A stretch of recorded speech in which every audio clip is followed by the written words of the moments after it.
school where I was, I started the SCM, Oh yeah. Student Christian Fellowship at the school, and for that year, the whole of my matric, in actual fact, God just created an opportunity during that time because when I introduced that, they said, no, you can preach at the whole school every Thursday morning.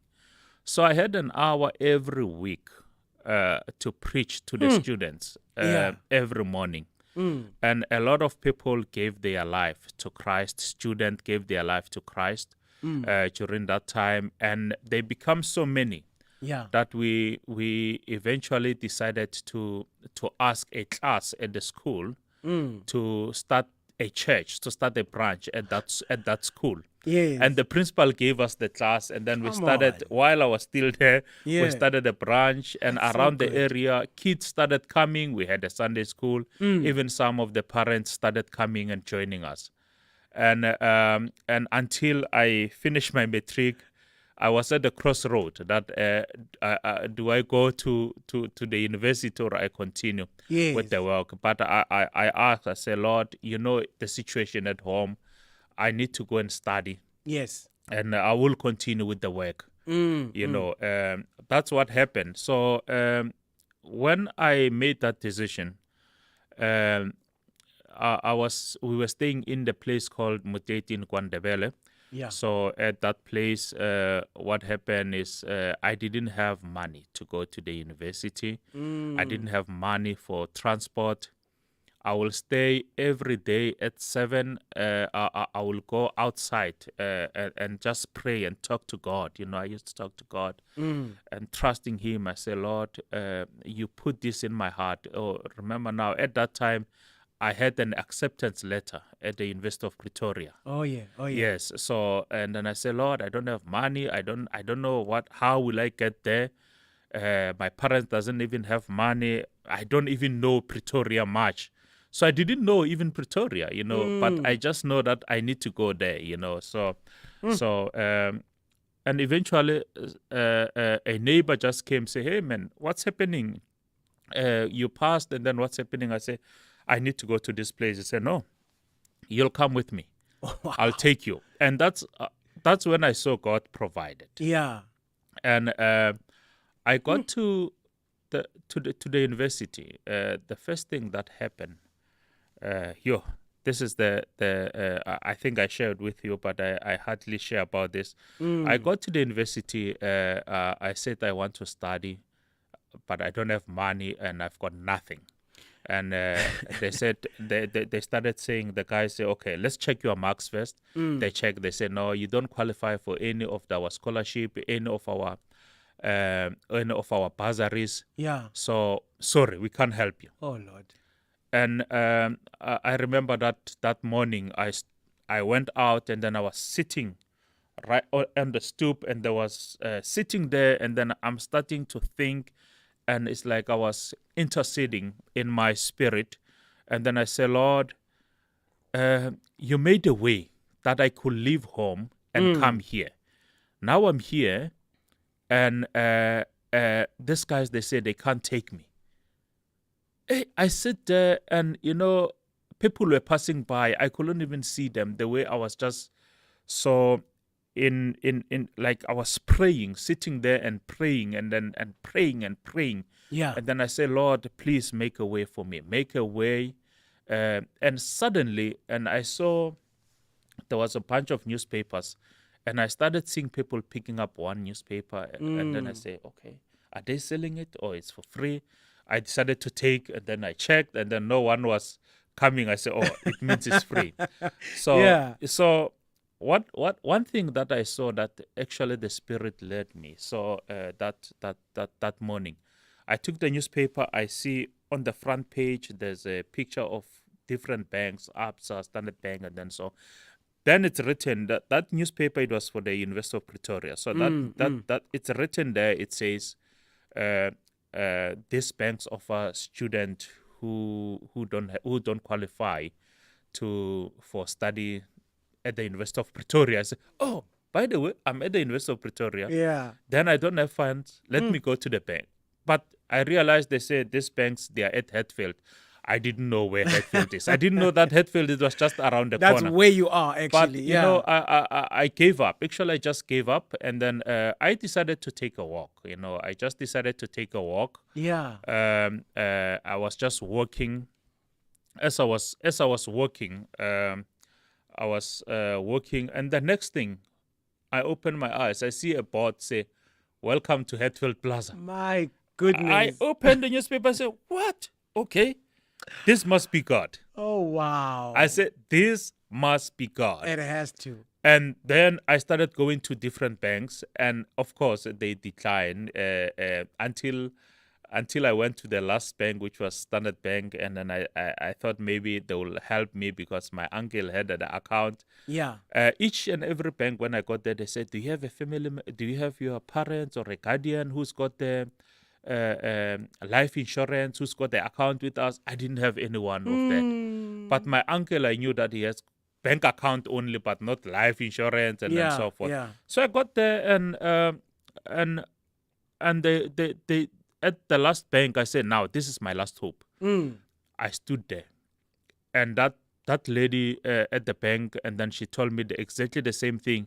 It's like my mind just freeze. It's like immediately I stood there, and then I pictured how I got the newspaper. I said, I pick up the newspaper, and I was excited to see that the banks can offer the loan, but because I didn't know where is Hatfield, I just started taking a walk.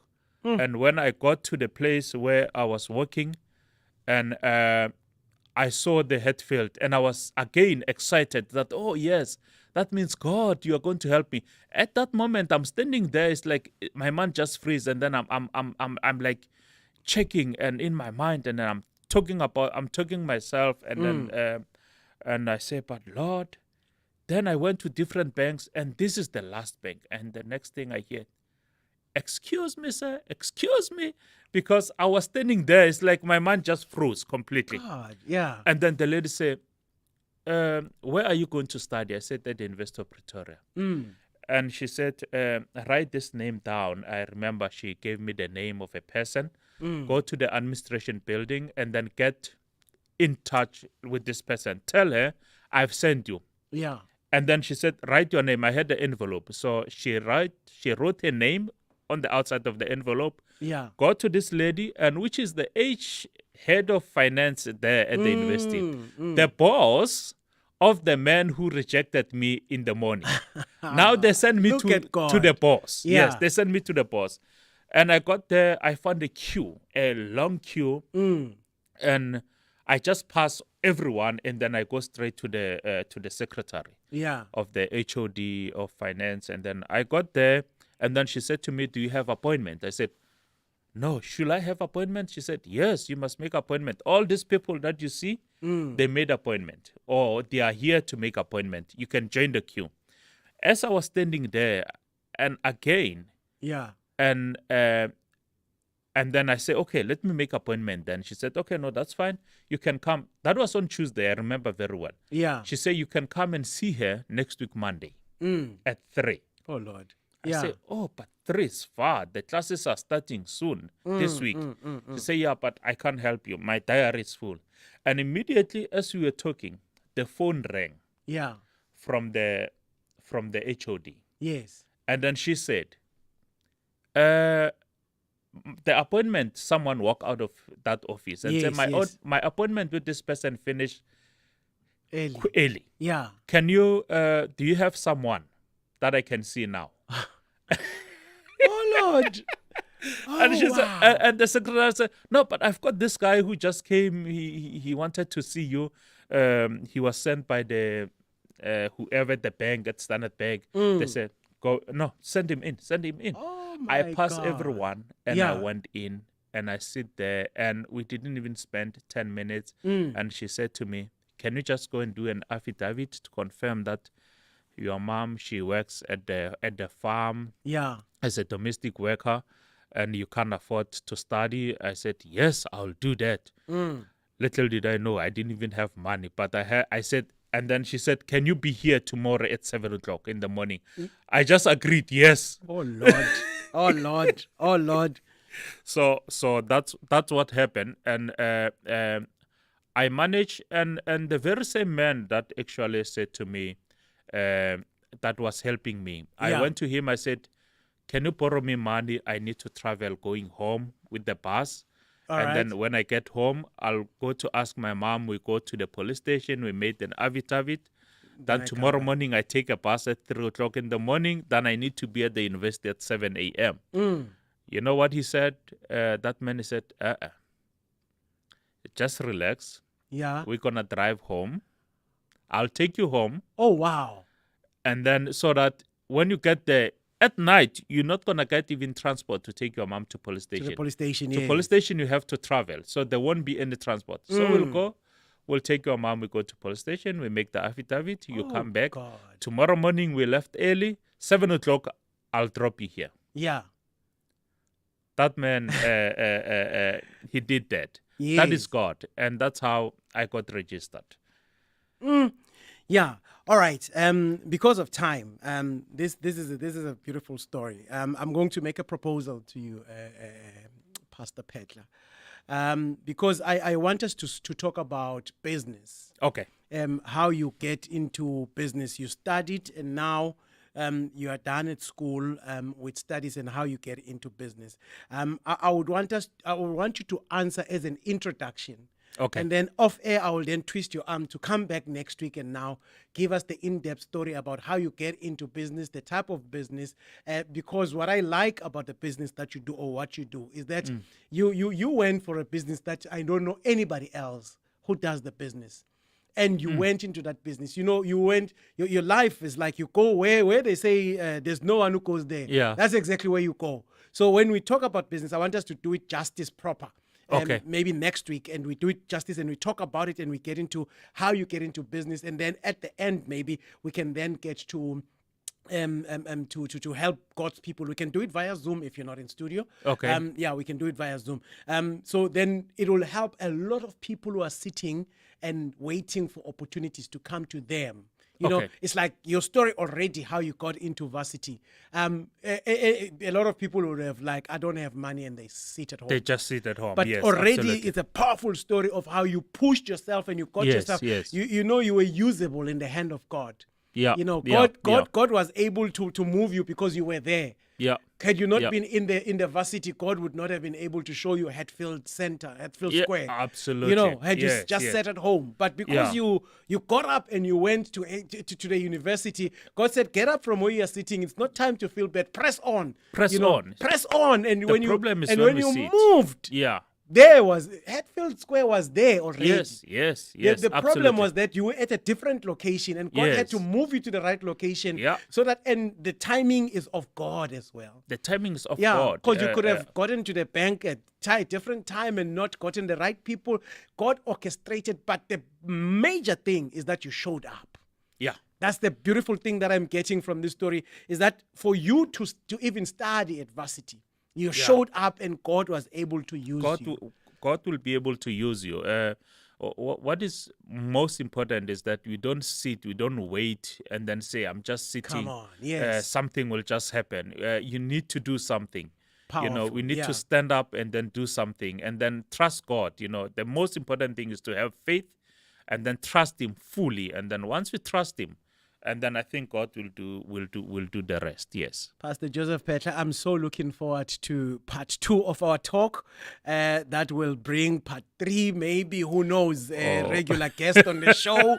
Who knows these things, you know, maybe the business comes on and we talk about the intricacies of the business that you're in. And, you know, somebody's a child who is at school, a father who is a child who is at school, would say, I want my son to study this angle. Yeah. Thank you very much for allowing me. Thank you And very actually much, allowing Pastor Mata. God Yes, to bring yes. you to his pulpit and to use you in this way. Thank you so much, Mfundisi. Thank you, Pastor Matavela. Matavela. Thank you very much for inviting me. Ladies God and bless you. Ladies and gentlemen, Pastor Joseph Petra, what a wonderful, wonderful story. We've got some music to play as we usher Mfundisi out. And I've got my sister Unomveliso coming up to talk to us about her career in music. We call that one Beyond the Stage. This one is creating wealth through business. That's why we had a businessman who is a pastor. We want to show that pastors can do business successfully.